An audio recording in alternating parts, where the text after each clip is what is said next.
going on, guys? Today we have a Chevy Tahoe and it's got some check engine lights on and some traction lights, right? So we're gonna plug the scanner in. We're gonna be using the Innova 5160 RS.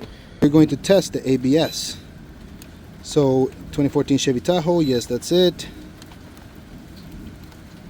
Here we go.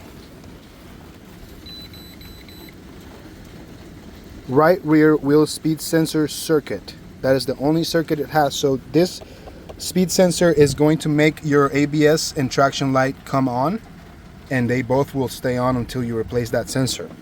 Now it says sensor circuit, which means either the sensor is broken in the back, it's disconnected, or if it's a hub and sensor assembly all together, you need to replace the hub.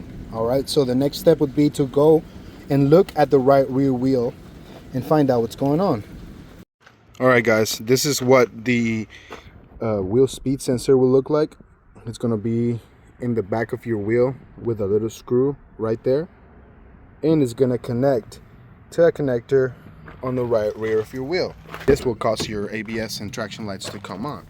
So I'm going to go ahead and show you that after replacing that, the lights are not on anymore. Problem is fixed. We had to use the scanner to clear the codes, and then the ABS lights go off. So that's how you fix the ABS and traction light on a Chevrolet Tahoe or any other GM vehicle. And in order to clear, you're going to have to hit erase and then erase data trouble codes. It's going to say erase successful. If you like this video, don't forget to hit the like and subscribe to keep these videos coming. Thank you very much.